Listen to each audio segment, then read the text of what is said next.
Yellow, my friends, welcome to the first installment of the Just Law podcast series, where we talk about law, ethics, and everything in between. I'm your host, Ethan Gao, and today we will discuss crimes and punishment.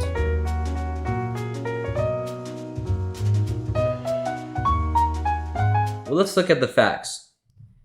Now, the prefrontal cortex, which is a major component in controlling judgment, impulse control, and decision making, isn't fully developed in a teenager until around they're 25 years old. Now, this area is crucial for weighing consequences, meaning that teens are more likely to act on their impulses without thinking long term.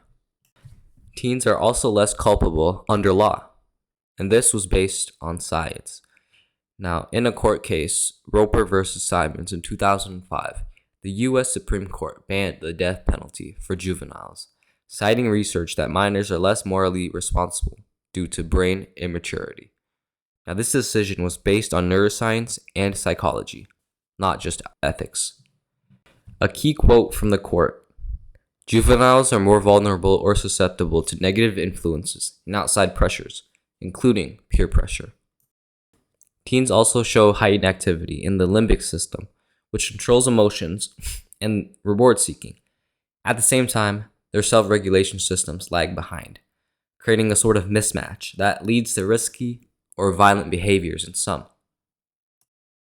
Many research studies, such as the Pathways to Desistance study, which contained over 1,300 serious youth offenders, found that most teens who commit violent crimes stop offending by their mid-20s, especially if given the right interventions, such as education, therapy, and mentorship. There are 4 youth rehabilitation programs that show the most effectiveness and the highest success rates. The first one is a cognitive behavioral therapy, which help youth change thought patterns and reactions. The second one is family-based interventions, which help strengthen support systems at home. The third one is education and vocational training, which helps give youth a future to work toward.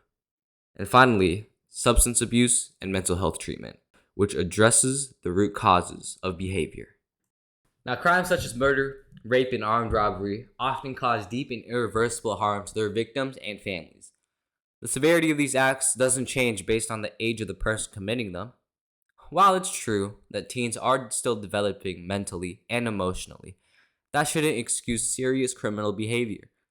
Everyone, regardless of age, must be held accountable for the harm they cause. Some argue that harsh sentences for teens are a bit too extreme, but they can serve as a powerful deterrent to others.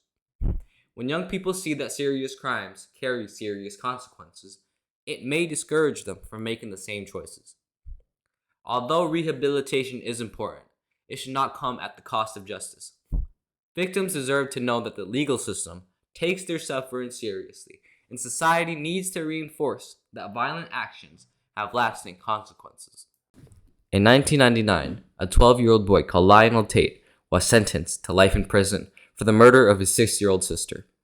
Now, this case was quickly overturned, and his sentence was reduced to 30 years. 30 years. As of right now, Lionel is still in jail because of a crime he committed when he was a teen. On the other hand, teens do have an underdeveloped prefrontal cortex, which is very prominent in decision making. And a juvenile justice system exists for a reason. They help with rehabilitation. Now, here is my verdict. I personally think that teens should be punished, but not locked away for the rest of their lives. Now, if the crime they commit as a teenager is small, like a little bit of stealing, shoplifting, and the kid, they had no ill intent, they didn't want to hurt anybody, I think the juvenile justice system worked just fine. And even with harsher crimes such as assault, battery, trespassing, you could put a longer and harsher sentence. But it's really hard to say because, of all the evidence we've talked about, at the end of the day, it's about the teen that's being tried. If the teen shows no remorse, if he or she, did the crime with all of their heart and loved it, shows no sign of stopping, I personally think, the judge should be able to see that this person is a psychopath. There's a psychopath right in front of you. So it generally depends on the teen that committed the crime. For 99% of the time, I think that the teens should not be tried as adults. Even if they commit slightly bigger crimes like assault, they should be put in jail, of course, but like a juvenile system with other juveniles, because at the end of the day, the main thing we want is rehabilitation. And now, if this child is a repeat offender, like they've done the same crime or different crimes over and over again, now it's time for the judges to buckle up the belt, because they look at the kid's records and it says battery 4 times. And now they have attempted murder. This kid's 15, 16. We might have to put them into a adult jail, because if we keep letting this kid go on and on, go back into juvie, back out, back into juvie, it's not going to do him any good. It's not going to do society any good either. So at the end of the day, it really depends on the kid. Now, speaking on the topic of criminal sentences, everyone knows about P. Diddy, right? Sean Combs. And does everyone know about his controversy right now? The baby oil in his closet? Well, why is it that with so much evidence saying that Diddy is guilty, is he still not in jail? Well, that's going to be our next topic, folks. Why do celebrities, and sometimes politicians, often have softer sentences than the regular Joe? Well, before we dive into that, we're going to have a quick ad break. Are you a parent who's worried about their child's growth in academics at school? Well, fear not, because EG Tutoring Enterprises is the exact tutoring company you're looking for. At EG, we turn frustration into confidence, one lesson at a time. Our certified tutors don't just teach, they connect, motivate, and inspire. Whether you're preparing for a big exam, catching up in class, or aiming for the top, we've got you covered. Our main method of connection is based online, but if you're located in Southern Ontario or in the GTA, we also offer in-person learning sessions. Our tutors range from high school students who show expertise in their skill zone, all the way up to award-winning teachers who attend and teach at my school. Our main goal at EG Tutoring Enterprises is to provide an education to those who cannot access it. Please keep in mind that this is a student-run company. So, if you're interested in improving your child's academic prowess, then please search up on your browser EG Tutoring Enterprises, or you can shoot us an email at ethanggg223@gmail.com. That's ethanggg223@gmail.com. We hope to see you soon, because together we can make a difference. All right. That was an interesting ad. Are we back? All right, we're back. If you've forgotten what we're going to talk about, our topic is why do celebrities and politicians often have softer sentences than the regular person? Well, the first conclusion you may come to is, they're rich and famous, the law system's flawed, and they only care if the rich people stay rich and the poor people all go to jail. And if you say that, you could be right, but, there's more complicated and more reasonable ways as to why. And the first contributing factor is, well, of course, their wealth and what they can do with that wealth. Compare that with, your regular person. They don't have that much money to buy a top defense lawyer. And most people usually have to settle for a public defense person. So, they can't really get the same level of lawyerism, if that's what you called it, compared to a celebrity or a politician. Celebrities and politicians usually have an obscene amount of wealth and money. And using that money, they could buy top legal defenses and good lawyers, plea bargains, bonds, and lighter sentences. And adding on to that, celebrities, they usually have an amazing public image. And if they're faced with a crime case, their fans and social media might, back them up a little bit, say this person hasn't done that much bad in their past, maybe give them like a lighter sentence.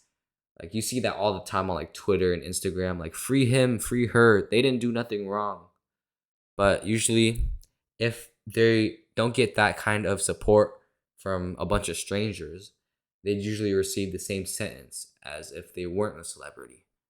So this factor mainly depends on the popularity and power this person has.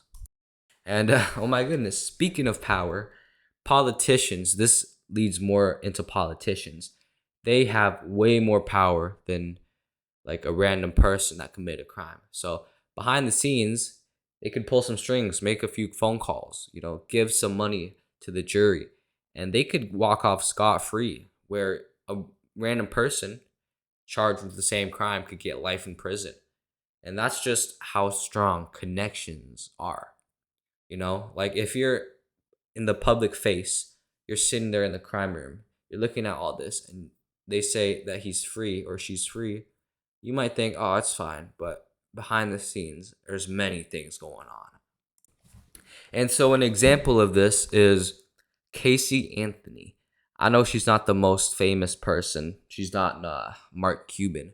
But she was pretty well regarded in her town.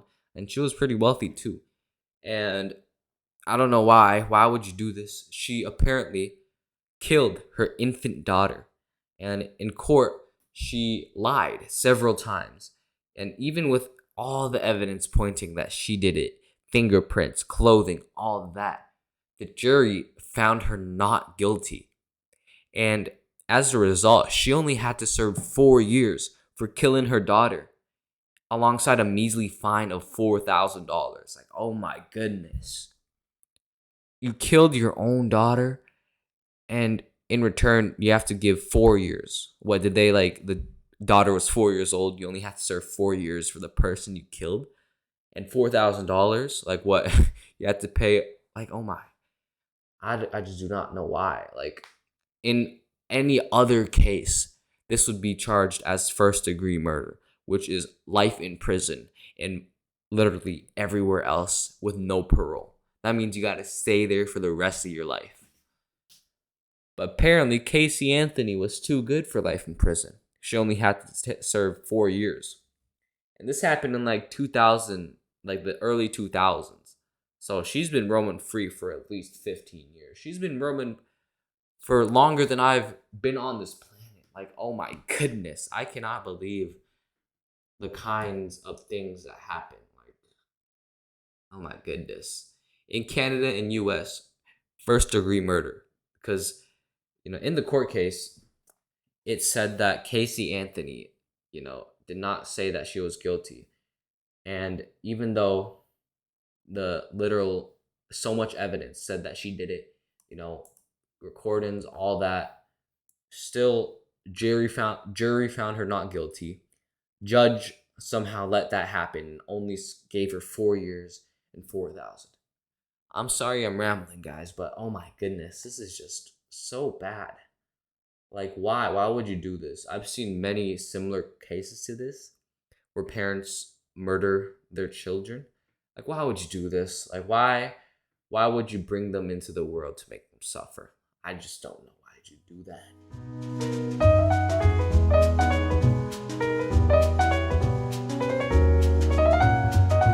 Yeah, this section was a bit shorter than the previous one, but it's primarily because there's so much like science and like information I had to say in the previous one, so you guys would all understand. This one, it's mainly just like an opinion of mine and like a little bit of research. But to recap, reasons why celebrities and politicians often have softer sentences: wealth and lawyers, their public image and influence on like their fans the bias. There could be a bias in the system sometimes, not always. There could be, a shift of power in economic or political power, or, the media, like I said, or the celebrities' status. First episode of Just the Law podcast. I hope you guys enjoyed that. It's my first time making a podcast, so if it sucks, I apologize, and I hope the next one could make you reconsider listening to my podcast. And hope you guys could give some feedback, maybe my quality or my speaking, my information, my content. If you guys have any suggestions, please give me an email, egal28@pickeringcollege.on.ca. I'll put it on screen, but if you can't see, EGAO28@PICKERING Thank you very much. And remember, this podcast, it's just me, it's just a little side project I've been doing. I'm really into law. So I just really like reading court cases and talking about all these law and psychology. And it's mainly just my opinion, this podcast. Obviously, I've done my research, but my final verdict is just my opinion. And if you disagree, that's fine. The main podcast is to spread awareness and information to those of you interested in learning more about law. So if you have any questions or thoughts, message me on the email I told y'all. Thank you for listening to Just the Law podcast. I'm your host, Ethan Gao. See ya in the next one. Bye.